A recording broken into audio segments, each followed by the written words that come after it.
Epa, inoiz pensatu duzue zein bikaina litzatekeen zuen ikasgai guztiak antolatzeko laguntzaile personal bat izatea? Ba, begira, gaur, amets hori errealitate bihurtzen ari den Googleen tresna berri bat buruz hitz egingo dugu. Notebook LM.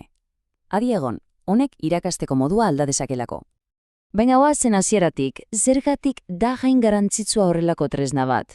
Ba, dena irakasleok egunero aurre egin behar diogun errealitate batetik abiatzen delako. Erronka handi batetik egia esan. Galdera hau, ezaguna egiten zaizu ez? Informazio itsaso batean zaudela sentitzea eta eguna mots geratzen zaizula beti. Bueno, balasai, sentsazio hori da hain zuzen ere tresna honek konpondu nahi duena. Pentsa dezagun une batez. Klaseak prestatzen pasatzen ditugun ordu guztiak. Ikasle bakoitzaren beharretara egokitako materialak sortzeko presioa. Eta zer esanik ez ikerketarako erabiltzen ditugun 11 dokumentu eta webgune horien kaosa kudeatzea. Eta gainera, gure ikasleak sarean seguru mantentzeko ardura. Benetan, eguneroko maraton bat da. Ba, kaos guzti horren erdian badirudi argi pixka bat ikusten hasi garela. Laguntzaile mota berri bat dator joko arauak aldatzeko prest. Eta bere izena, Notebook LM. Orduan, zer da zehazki Notebook LM? Beno, imaginatu ikerterarako laguntzaile personal bat, baina magia puntu batekin, soil-solik zure dokumentuak irakurtzen ditu. Ez internet osoa, ez zure materiala. Funtzean, zuk ematen diozun informazioan munduko aditurik handiena bihurtzen da. Eta hori lagunok dagakoa. Beste adimen artifizial batzuk interneteko ozeano zabalean galtzen diren bitartean, Notebook LM-ek zuk sortatuko lorrategi pribatu batean egiten dulan, zuk emandako iturrekin bakarrik. Eta horrek zer esan nahi du, askoz segurogoa dela eta askoz fidagarriagoa. Zehatzki hezkuntzan behar dugun lasaitasuna, ezta? Horrek esan nahi du ez dituela erantzunak asmatuko, ez du aluzinatuko, esaten den bezala. Informazioa zure dokumentuetan ez badago, argi eta garbi esango dizu. Horrela, bai ikasleek eta bai irakasleok tresnan egunean konfiantza izan dezakegu. Erantzunak beti egongo dira egiaztatuta, zu zeu kargatutako materialarekin noski. Oso ondo, teoria nahikoa. Orain, goazen interesgarrienera. Nola funtzionatzen du praktikan? Ikus dezagun nola bihurtzen den eguneroko kaos hori argitasun. Prest? Imaginatuar, benetan sinestezina baita. 100 orrialdeko kondokumentu bat hartu eta klik gutxi batzuekin 7 minutuko podcaster edo elkarrizketa bihurtu.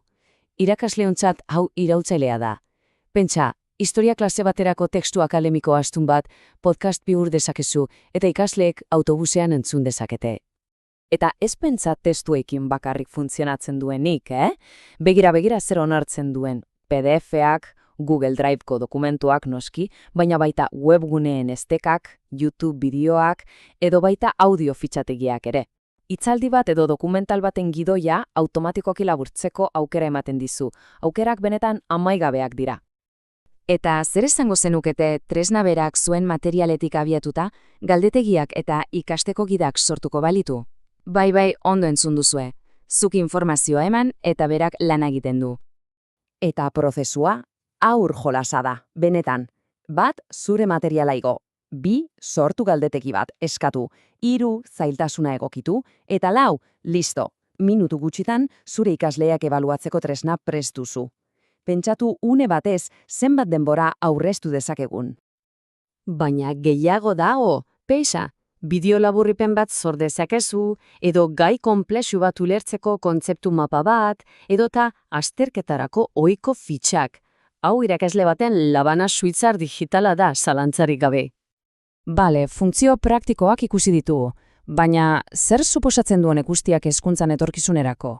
Goazen pixka bat harago, eta pentsa dezagun nola alda dezakeen ikasteko eta irakasteko dugun modua. Eta eragina, datuen arabera, izugarria da. Alde batetik, denbora pila bat horresten dugu. Bestetik, ikasleen arreta eta parte hartzea handitzen dugu. Eta garrantzitsuena, ikasle bakoitzaren erritmora egokitako ikaskuntza pertsonalizatu bat eskaintzea lortzen dugu.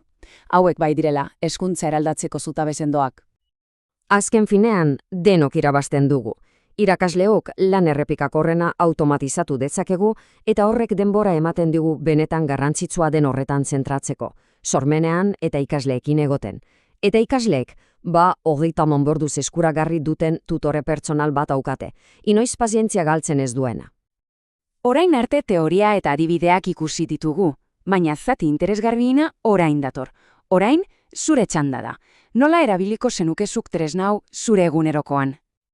Eta hasteko ez dago aitzakiarik. Doako bertsioak adi egon. Proiektu bakoitzean 20 iturri desberdin kargatzeko aukera ematen dizu. Hori nahikoa eta sobera da tresnarekin esperimentatzen hasteko eta bere potentzial guztia deskubritzeko. Eta gainera, ikaskuntza ez da gelan geratzen.